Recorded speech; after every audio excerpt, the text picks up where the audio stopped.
രാഹുൽ മാങ്കൂട്ടത്തിൽ നിർണായക ദിവസം തന്നെയാണ്. അതുകൊണ്ട് തന്നെ രാഹുലിന്റെ വാർത്ത തന്നെയാണ് ആദ്യമായും പ്രധാനപ്പെട്ട വാർത്തയായും വരുന്നത്. രാഹുൽ മാങ്കൂട്ടത്തിൽ MLA നൽകിയ മുൻകൂർ ജാമ്യാപേക്ഷയിൽ വിധി ഇന്ന്. രാഹുലിനെതിരായി KPCCക്ക് പരാതി നൽകിയ യുവതിയുടെ വിശദാംശങ്ങൾ പോലീസിന് ലഭിച്ചു കഴിഞ്ഞു. പ്രത്യേക അന്വേഷണ സംഘം യുവതിയുടെ മൊഴിയെടുക്കും എന്നാണ് അറിയാൻ കഴിയുന്നത്. രാഹുലിന്റെ മുൻകൂർ ജാമ്യാപേക്ഷയിൽ തിരിച്ചടി ഉണ്ടായാൽ പാർട്ടിയിൽ നിന്ന് പുറത്താക്കാൻ ഒരുങ്ങുകയാണ് കോൺഗ്രസ്. എന്നാൽ MLA സ്ഥാനത്ത് നിന്ന് രാജിവെക്കാൻ പാർട്ടി ആവശ്യപ്പെടേണ്ട എന്ന ധാരണയായതായാണ് വിവരം. ആതിര രാധാകൃഷ്ണൻ ചേരുകയാണ് കൂടുതൽ വിവരങ്ങളുമായി. ആതിര, നമ്മൾ സൂചിപ്പിച്ചതുപോലെ ഏറെ നിർണായകം തന്നെയാണ്. ജാമ്യ ഹർജി തള്ളുമോ, അറസ്റ്റ് ഉണ്ടാകുമോ, കോൺഗ്രസ് പാർട്ടിയിൽ നിന്ന് പുറത്താക്കുമോ, ഈ ചോദ്യങ്ങളൊക്കെ ഒരുപാടുണ്ട്. അതിനുള്ള ഉത്തരം ഇന്ന് ലഭിക്കും എന്ന് തന്നെ മനസ്സിലാക്കണ്ടേ?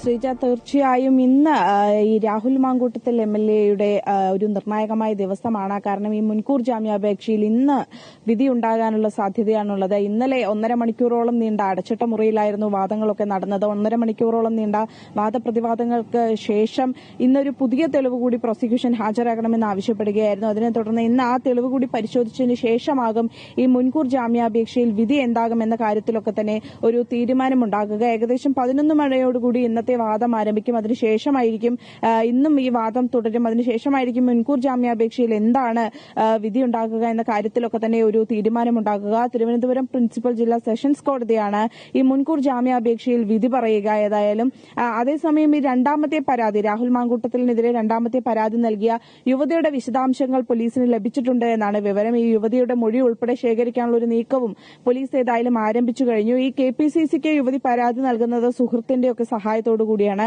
ഈ KPCC നൽകിയ ഈ പരാതിയിൽ തന്നെ യുവതി ഉറച്ചു നിൽക്കുകയാണെങ്കിൽ, അല്ലെങ്കിൽ ആ മൊഴിയിൽ തന്നെ ഉറച്ചു നിൽക്കുകയാണെങ്കിൽ അത് രാഹുൽ മാങ്കൂട്ടത്തിന് കൂടുതൽ കുരുക്കാകുമെന്ന കാര്യത്തിൽ ഏതായാലും സംശയമില്ല. നിലവിൽ ഏതായാലും ഇന്ന് രാഹുൽ മാങ്കൂട്ടത്തിൽ MLA സംബന്ധിച്ചിടത്തോളം അതിനിർണായകമായ ദിവസമാണ്.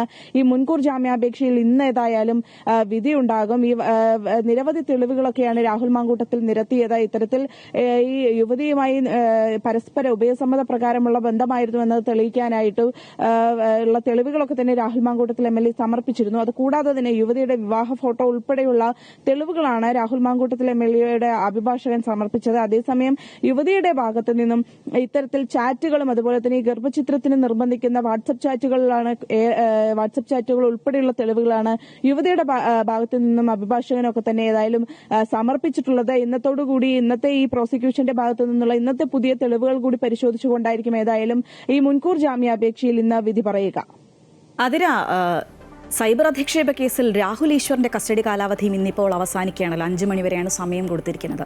ഈ ടെക്നോ പാർക്ക് ഉൾപ്പെടെയുള്ള സ്ഥലങ്ങളിലൊക്കെ എത്തിച്ച് പോലീസ് തെളിവെടുപ്പും നടത്തിയിട്ടുണ്ട്. രാഹുൽ ഇപ്പോഴും നിരാഹാര സമരം തുടരുകയാണല്ലോ, അല്ലേ?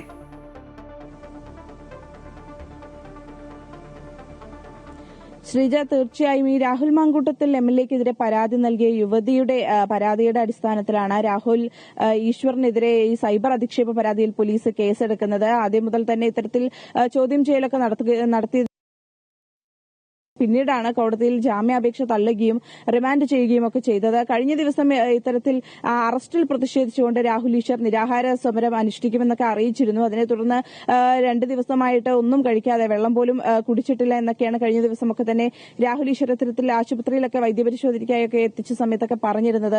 കഴിഞ്ഞ ദിവസം ഷുഗർ ഉൾപ്പെടെ കുറഞ്ഞതിനെ തുടർന്ന് രാഹുൽ ഈശ്വറിനെ ആശുപത്രിയിൽ എത്തിക്കേണ്ട ഒരു സാഹചര്യമൊക്കെ ഉണ്ടായിരുന്നു.